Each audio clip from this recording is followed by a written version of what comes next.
शहर से बहुत दूर एक शांत और घना जंगल था। उस जंगल में एक पुराना बरगद का पेड़ था। उस पेड़ पर एक पुराना झूला लटक रहा था, पर कोई भी परिंदा उस झूले के पास जाने की हिम्मत नहीं करता था। कहा जाता था कि उस झूले पर कभी टूनी चिड़िया झूलती थी, बेहद सुंदर लेकिन घमंडी। एक दिन वो झूलते झूलते गिर गई और वहीं उसकी मौत हो गई। अब उसकी आत्मा उस झूले से बंधी हुई थी। रात का समय था, सब परिंदे अपने घोंसलों में सो रहे थे। हरियली तोती और उसका पति मिट्ठू तोता आराम कर रहे थे। तभी मिट्ठू, सुना, कोई रो रहा है। वो आवाज तो झूले की तरफ से आ रही है।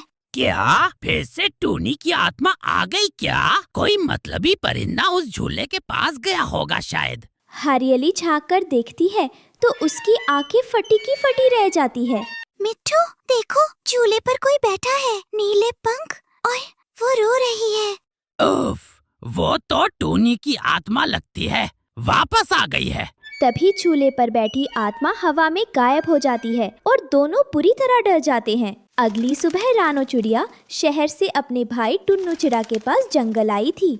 भैया, तुम्हारा जंगल तो बड़ा ही शांत और खूबसूरत है। ये झूला भी कितना प्यारा है। रुको रानो, उस झूले से दूर रहना, रात में वहाँ कुछ अजीब होता है। अरे भैया, आप तो मजाक कर रहे हो। रात में जब सब सो रहे थे, रानो चिड़िया की आँख खुल जाती है। झूला तो बस पीछे ही है, थोड़ा झूल लूं क्या?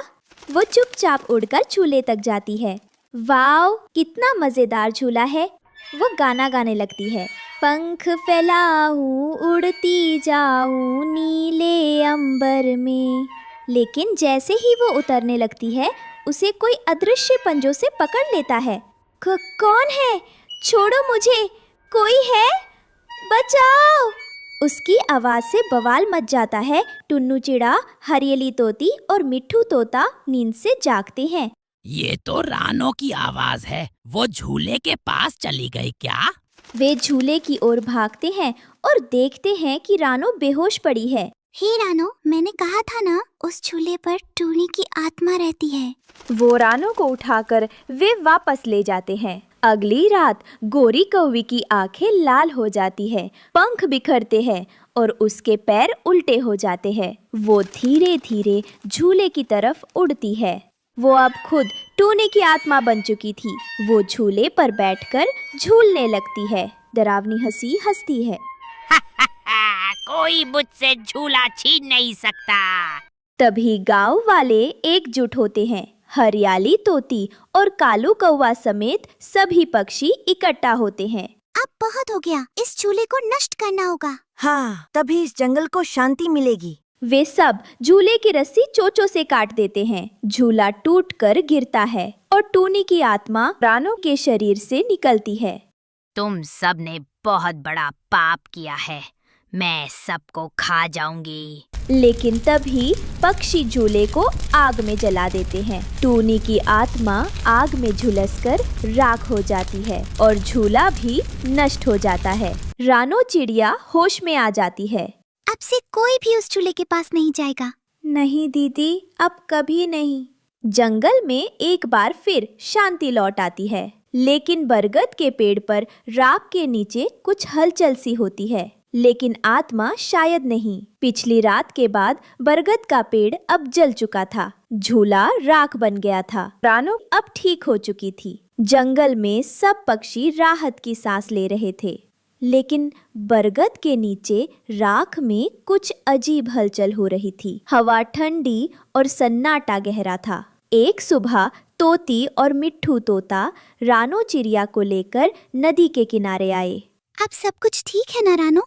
हाँ, लेकिन कभी कभी लगता है जैसे कोई मुझे देख रहा है। मेरे पंखों में ठंडक सी दौड़ जाती है। डरने की जरूरत नहीं, टूनी की आत्मा तो राख हो गई। लेकिन जैसे ही रानो ने झील के पानी में झांका, उसने अपनी परछाई में टूनी चिड़िया की आंखें देखीं, जलती हुई लाल। उस रात कालू कौवा अपने घोंसले में गहरी नींद में था। अचानक हवा की सीटी सी सुनाई दी। अब मैं सिर्फ आत्मा नहीं, मैं श्राप हूँ। तालू घबराकर उठा और खिड़की से देखा। बरगद का जला हुआ पेड़ खुद ब खुद हिल रहा था, जैसे कोई अदृश्य ताकत उसमें वापस आ गई हो। अगले दिन जंगल में कल रात बरगद खुद हिल रहा था। ये कोई आम बात नहीं है। मुझे लगता है टूनी फिर से लौट आई है, पर हमने तो झूला भी जला दिया था। वो अब मेरे सपनों में आती है, कहती है तूने मेरा झूला छीना, अब मैं तुझे छीनूंगी। रात में रानो चिड़िया फिर से उड़ती हुई बरगद के पास जाती है, मानो किसी अदृश्य ताकत ने उसे बुलाया हो। पेड़ के नीचे अब फिर से झूला बंधा था, पर ये झूला अब धातु का है, काला और चमकता हुआ, आत्माओं की ऊर्जा से बना। रानो झूले पर बैठते ही उसकी आंखें फिर से लाल हो जाती हैं, पंख उलझ जाते हैं और आवाज बदल जाती है। मैं अब सिर्फ टूनी नहीं, मैं हूँ झूले की रानी। ये जंगल अब मेरा है।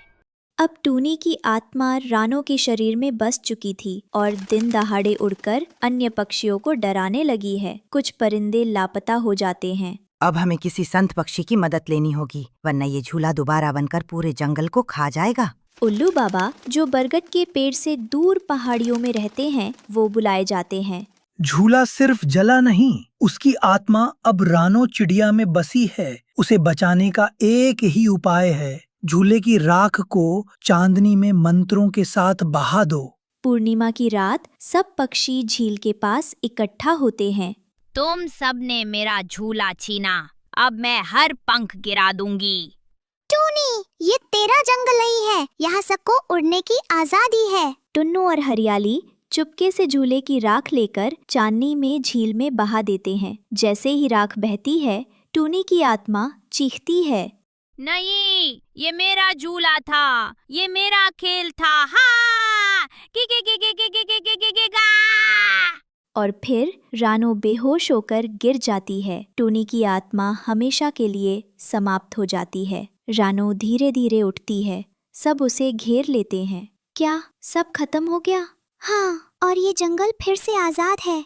बरगद का पेड़ अब फिर से शांत था, लेकिन कहीं दूर हवा में एक धीमी सी हंसी गूंजती है। झूला कभी खत्म नहीं होता।